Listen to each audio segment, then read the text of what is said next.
एक ऐसा विचार है जो हजारों सालों से गूंज रहा है। ये विचार है अंधेरे से उजाले के सफर का।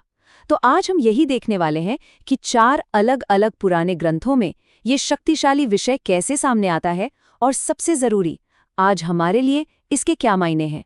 चलिए शुरू करते हैं। तो हमारा सफर कैसा रहेगा?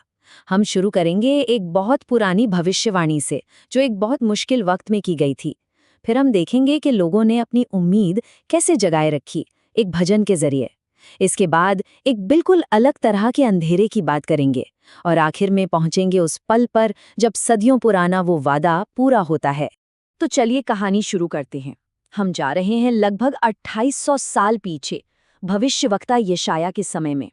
और ये वो दौर था जब चारों तरफ जबरदस्त राजनीतिक उथल-पुथल मची हुई थी।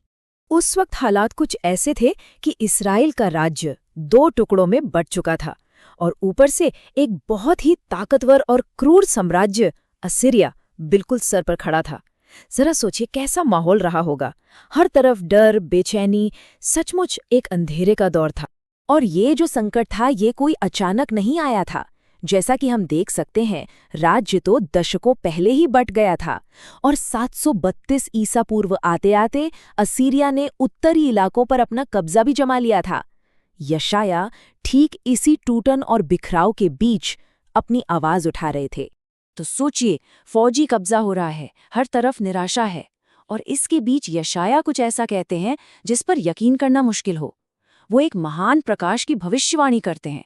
मतलब जब सब कुछ अंधेरे में डूबा हुआ लग रहा था, तभी उम्मीद का एक बहुत ही हिम्मत वाला संदेश था। अब सवाल ये उठता है कि इतने मुश्किल, इतने डरावने वक्त में लोग अपनी उम्मीद जिंदा कैसे रखते हैं? अच्छा, इसका एक इशारा हमें उसी दौर के एक भजन में मिलता है। इससे पता चलता है कि उन्होंने डर का सामना कैसे किया। और ये भजन सिर्फ बचाने की एक दुआ नहीं है। नहीं, ये तो एक हिम्मत भरी घोषणा है, एक ऐलान है। इसमें ईश्वर को सिर्फ कोई दूर बैठा बचाने वाला नहीं बताया गया है, बल्कि उन्हें रोशनी का एक ऐसा व्यक्तिगत स्रोत माना गया है जो किसी भी तरह के अंधेरे को मिटा सकता है। और यहाँ एक बहुत ही दिलचस्प बात है।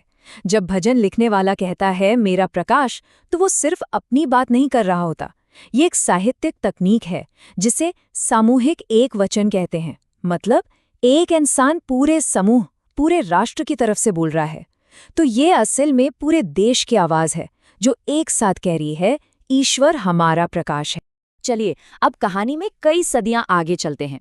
यहाँ हम एक नए समुदाय से मिलते हैं जो एक अलग ही किस्म के अंधेरे का सामना कर रहा है। इस बार खतरा बाहर से नहीं था, बल्कि अंदर से ही आ रहा था। तो होता यह है कि प्रेरित पौलुस कुरिन्थ के चर्च को एक चिट्ठी लिखते हैं।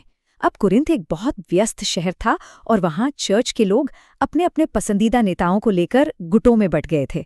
और ये बंटवारा इतना ज्यादा बढ़ गया था कि समुदाय के टूटने का खतरा पैदा हो गया था। पौलुस उनकी इन बहसों को कुछ सीधे और तीखे सवालों से काटते हैं। वो पूछते हैं, क्या मसीह बटा हुआ है? ये उनको याद दिलाने का एक जबरदस्त तरीका था कि उनकी असली वफादारी किसी इंसान या नेता से नहीं, बल्कि उस एक से होनी चाहिए जो उन सबको जोड़ता है। और अब आता है कहानी का वो हिस्सा जहां सारी कड़ियां जुड़ जाती हैं। मत्ती के सुसमाचार में एक कमाल का संबंध बनाया गया है जो हमें सीधा सदियों पुरानी यशाया की भविष्यवाणी पर वापस ले जाता है। याद है ना वो वादा जो यशाया ने उन उत्तरी इलाके के लोगों से किया था जो असीरियन साम्राज्य के अंधेरे में जी रहे थे?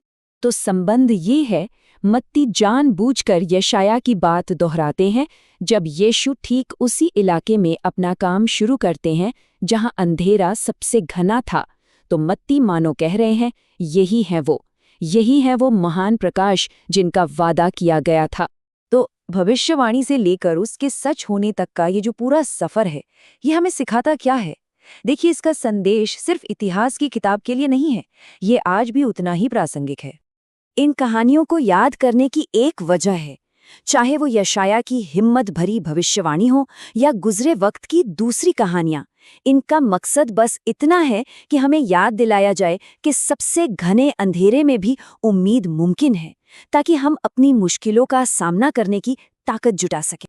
और शायद यही सबसे बड़ी बात है ना? उम्मीद तब के लिए नहीं होती जब सब कुछ अच्छा चल रहा हो। अरे, उसकी सबसे ज्यादा जरूरत तो तब पड़ती है जब हालात सबसे ज्यादा खराब हों। अंधेरे में ही तो रोशनी पर यकीन करना सीखना होता है। तो ये पूरी बात हमें एक आखिरी सवाल पर लाकर छोड़ देती है कि अगर ये पुरानी कहानी जुल्म और बंटवारे के बीच उम्मीद ढूंढने के बारे में है, तो आज की दुनिया में हमारे लिए अंधेरे से उजाले का ये सफ़र कैसा दिखता है? हम अपनी रोशनी कहाँ ढूंढते हैं?